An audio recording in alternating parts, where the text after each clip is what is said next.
gonna get one. Oh, really? No. Oh, really? Oh, sorry. No. That's all. Oh, yeah, good try there. Oh, really? I told my wife, I said,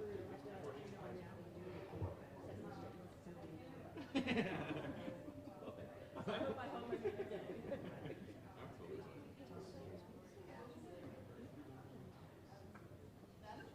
Yeah, 2018.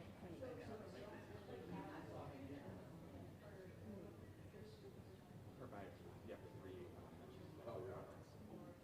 Yeah.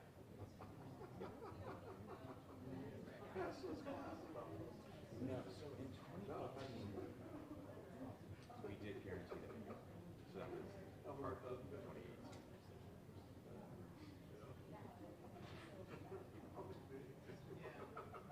Oh, really?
What do you want? What way?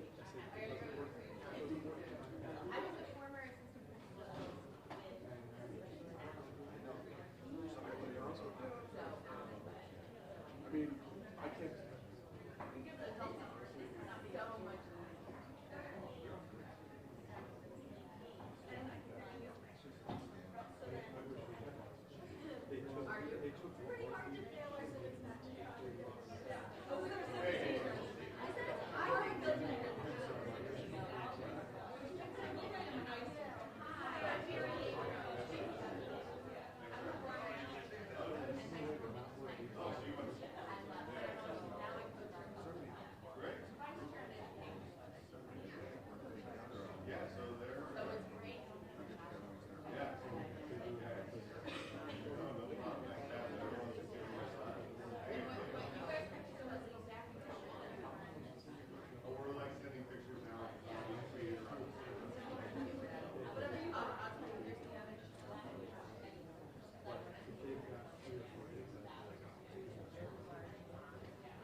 So I have to sneak out early, so I'm going to stand right here. Okay, so.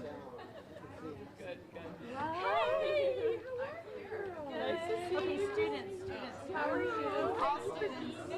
Great, of course. So excited. Of course to be here, but it's great to see you both. This is so exciting to be here today, huh?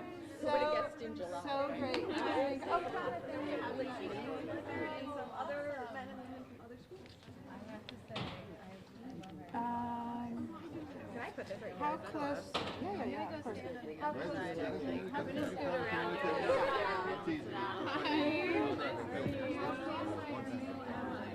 Hi, how are you? It will.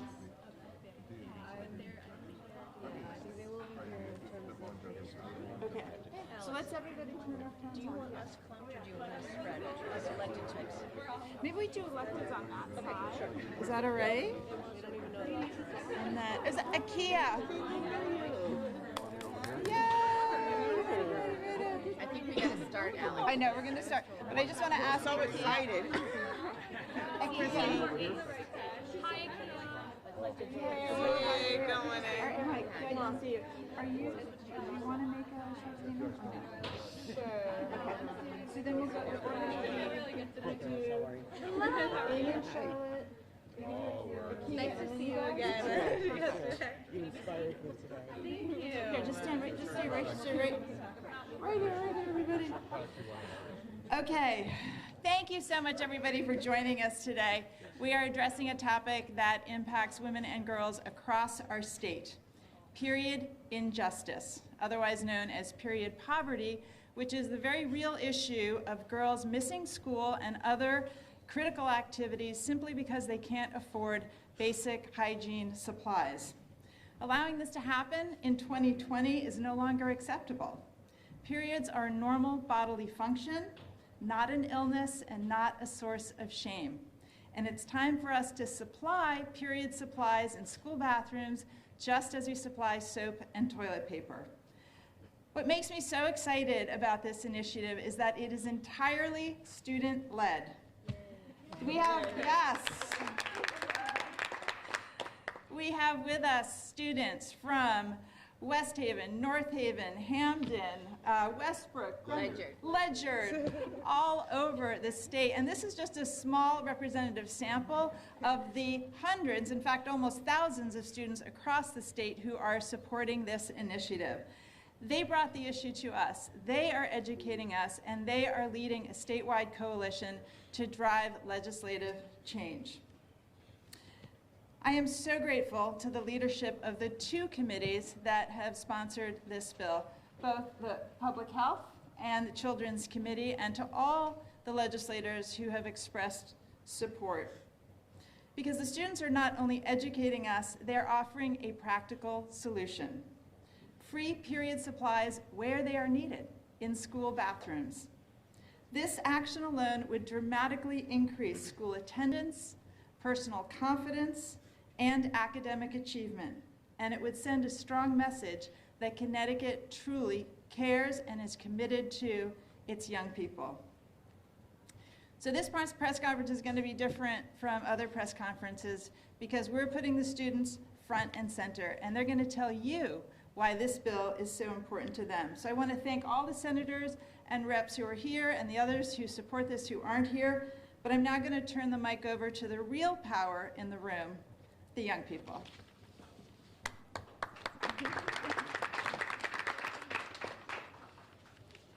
Good morning. My name is Charlotte Hallisey. And my name is Amy Barrett. We are two high school students spearheading legislation addressing a critical issue related to gender equity and access, period poverty. Period poverty is defined as a lack of access and/or ability to afford menstrual hygiene products and the associated cultural stigma, institutionalizing generational gender-based discrimination and reinforcing harmful gender stereotypes. In the United States, 1 in 5 girls have left school early or missed school entirely due to lack of access to menstrual hygiene products. In 21st century America, schools have an obligation to serve all students equitably. Every student deserves the reassurance that their school restrooms are outfitted with the necessities to accommodate their biological needs. Yet, for roughly half the United States student population, there is a glaring exception to this commitment: menstrual hygiene products. Providing these products in school bathrooms to address a fundamental biological process is no different than providing soap and toilet paper. Throughout this process, it is very important to think about how we would never think to discuss the budget for toilet paper or any other product required for a natural bodily function. This is a human right and should not be looked at as a financial issue. When our efforts began, we launched a petition to gather support for this issue from individuals across the state. Today, we have over 1,200 signatures from supporters across Connecticut. After successfully petitioning for an ordinance requiring menstrual hygiene products be provided at no cost to students in our town's public middle and high school bathrooms, we turned our attention to the state level, first meeting with Senator Bergstein and subsequently Senator Abrams. Since that time, we have created a student coalition comprised of students in every county across the state who support the bill, some of whom are here today vocalizing their support, as well as partnered with many organizations who work nationally on issues involving gender equity and equality of opportunity. But now, we need your support. It is time for Connecticut to continue to demonstrate its commitment to educational excellence and opportunity for all its students, joining New York, California, Illinois, and New Hampshire in passing similar legislation.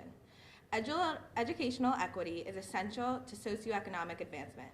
Gender-based discrimination harms us all. Please help show our nation that Connecticut recognizes this essential truth.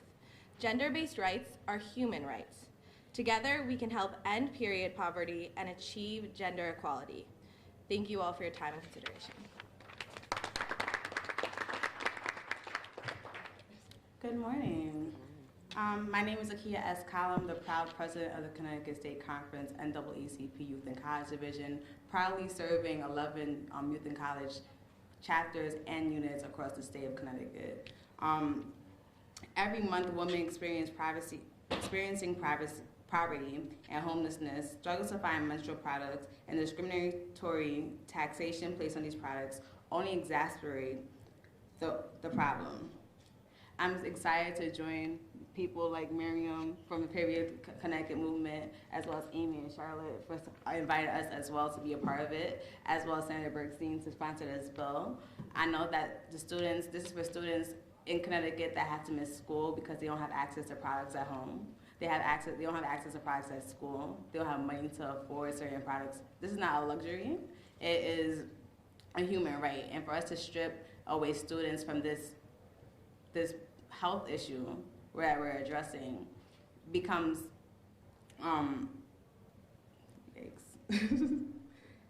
for us to strip away students from access their issue is our issue, right? We are now facing times where students are now having to worry about other issues that now take them away from school. They take them away from participating in day-to-day activities, and that's not fair to them. So I think for us, it is important for us to now support this bill wholeheartedly, not with only showing up to a press conference like this, continue to support ourselves throughout the fight, because this is not the only day, and it will not only be the last day that will lead the charge for period poverty. Thank you. Hi everyone, my name is Miriam Khan and I'm the Connecticut State Lead of the Period Movement. And if there's something you want to know about me, I'm a 17-year-old activist from Hampden High School, but I'm also obsessed with talking about periods. And no, not the grammatical device. I'm talking about the bloody cycle that nearly half the population undergoes. It's quite an interesting and taboo topic, but it's really uncomfortable to talk about sometimes for menstruators and non-menstruators. Why? Because periods are gross, they're messy, and they're unpleasant. But what does this rhetoric and lack of conversation actually look like? It's a mother choosing between food and tampons. It's a homeless woman using cardboard and receipts to control her flow. It's a student deciding to stay home from school because her single pad won't last the day. Period poverty, the inability to afford menstrual products, is muting some of our community's most marginalized voices. It's our job as leaders and organizers, students and activists to break the silence and to fight for our fellow menstruators. It's why I work through my school's role as a Hampden Board of Education student representative to get rid of the 25-cent fee put on period products at my school. It's why I started Period Heroes, an initiative where teachers can put hearts on their door to show students they have products and that they care. It's why I took on the role as state lead of Connecticut Period Movement and led Connecticut's first ever period rally in October of last year. Our entire team stands here today. We're still organizing drives and events, pickups and drop-offs of over 4,000 products because we are ready to fight period poverty and support every single one of Connecticut's menstruators. I come to you all today with the exact same request. We are all fighting every single day. We spend hours on calls on trying to maximize our impact. But here's the thing. We're 16, 17, and 18 years old. We are still students. In fact, so many of us miss school to be here today. We shouldn't have to fight for a right. It's your job as legislators and public servants to take this on. You have the ability to amplify the voice of menstruators, to listen to the requests of students, and to validate the experiences of many. I urge you all to vote for this bill because no one should have to decide between paying for food or menstrual supplies. No student should have to decide between school or periods. No menstruator should have to decide between their body or humanity. Thank you.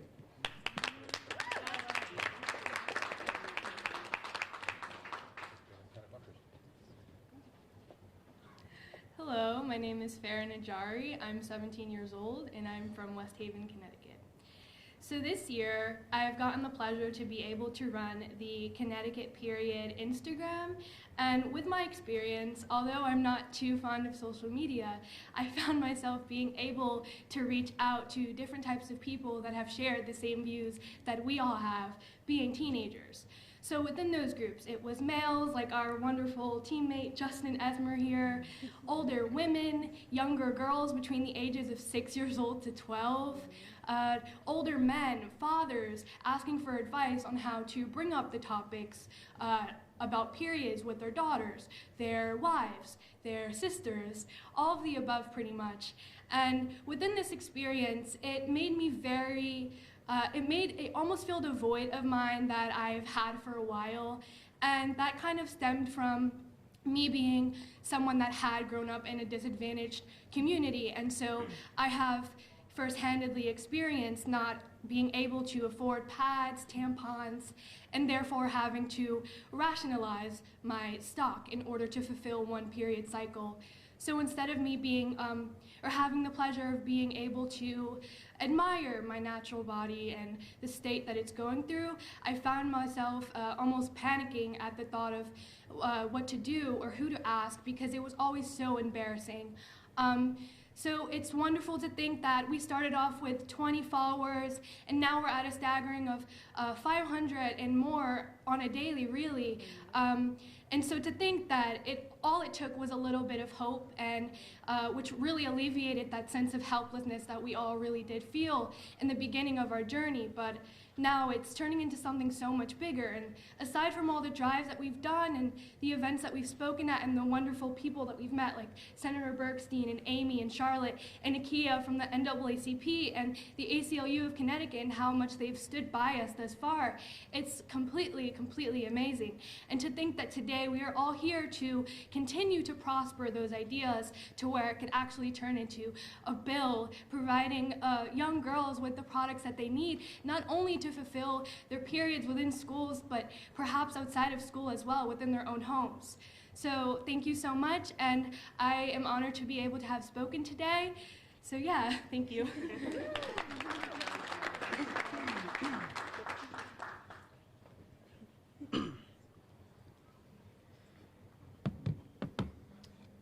Before I start, I want to thank everyone here that's supporting me as well as my team. My name is Justin Esmer, and I am a student activist from Hamden High School. My question is, why should students be paying for pads and tampons at the nurse's office? This growing topic becomes a bit more questionable and controversial every day as we continue to fight for the rights of those struggling and living in period poverty today.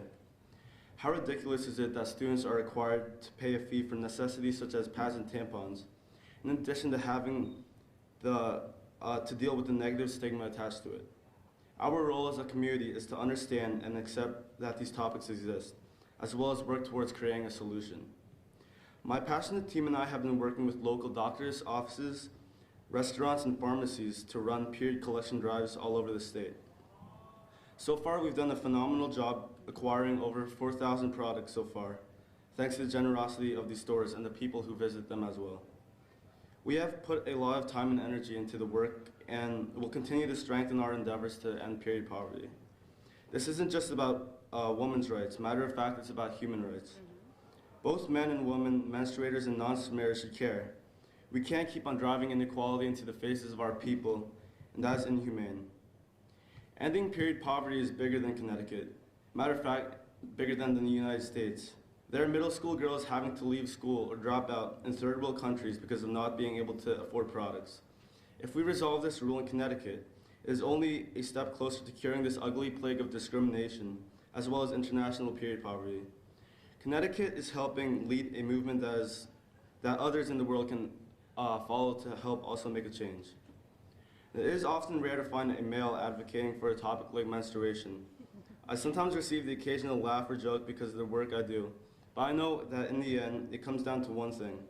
If I support the advancement of human rights and the abolishment of product fees in the schools, are you, the chairman and chairwoman of the committee, willing to?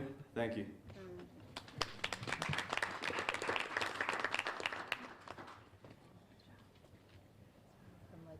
Do you guys want to say anything? Okay. Well, Oh, hi, come on in, come on in. Okay, we have a late arrival. Come on in. Good morning, everyone. I thank you so much for the opportunity to come and speak on a topic so important as period poverty.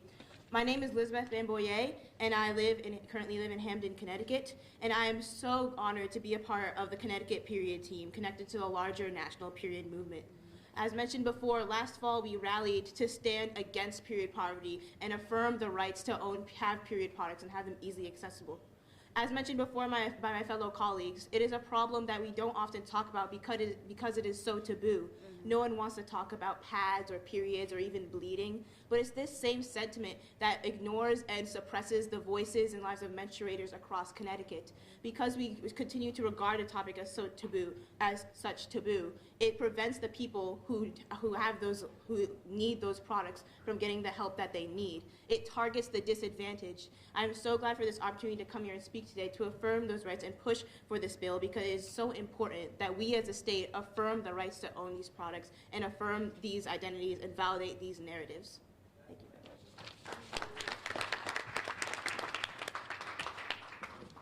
So please join me in thanking what is the most unbelievable group of student activists who have organized around this issue, around the state, who are out there doing drives to collect supplies on their own. They have brought this issue and the solution to us, and I think as legislators, all we have to do is take it across the finish line. But I want to congratulate them. They're amazing. Would anyone like to add any comments? Senator Abrams. Hi, I'm Senator Mary Darty Abrams. I represent the 13th District, and I'm co-chair along with Representative Jonathan Steinberg of the Public Health Committee. And we are also joined by our ranking member from the House, Representative Pettit. I think that we've all been interested in this piece of legislation since it was first brought before us this summer, and we began talking about it. For me, as a woman of my age, I applaud these young women for pointing out something that has been just and a man, thank you, I'm sorry, and the men, for everyone who's pointed out the discrimination that I so easily accepted through most of my life. And it is an honor to stand with them and to realize how much we often learn from all generations whose eyes are wide open and who want to make this a fair and equal world for us all. So this is one thing that I have taken on because I believe that it is something that we give young menstruating people, a subtle message, but a powerful message, that that's your problem. You need to take care of it. And we don't do that with other biological functions. I'm a former educator, an assistant principal at a high school. We supply toilet paper and soap to wash your hands and even tissues to blow your nose. So I think that this is just along those same lines. I agree that it should not be a financial issue. I've also worked on the vaping policy, and I've been very much interested in how local Board of Eds jumped ahead sometimes, jumped with us in working on vaping, and I invite any local Board of Eds who watch this, hear about this, and want to join us in passing their own legislation and policies, and so that we as a state can all join together and show our young people that we hear them, that we agree with them, and that we're going to change. Thank you.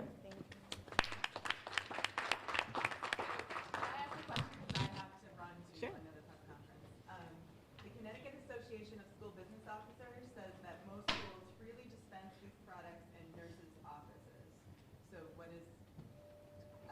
rebuttal is to that. Is that true? Is that not true? Does anyone have any sort of survey information that they have? Can I answer that? Yeah, of course. I would just say quickly that I wouldn't doubt that that is true, but I think that one of the young people spoke to that in that makes it seem as though it's some kind of an illness or medical need when it's just a biological function. We don't ask people to go to the nurse's office to get toilet paper or to get soap to wash their hands. And so this to me is along those same lines. I think the other thing, again, as a former administrator, adults sometimes don't understand what that means to a young person to have to go to the nurse's office. Sometimes it's not even located in a part of the building that's accessible to them, or reasonably accessible. And so I would say that although that's been the way that a lot of schools have handled it, it's time for a change. Did anyone else have something? So initially at my school there was a fee, so I think there are a few schools, like you said, there might be some that don't. But first of all, having the fee on it, schools that have the fee, we have to recognize you don't pay for Band-Aids, you don't pay for other things. If you get hurt, you shouldn't be paying for menstrual supplies. That's number one. The second thing, as was already said, it's just you need to change the culture around it. You shouldn't need to go to the nurse's office to get a pad or a tampon.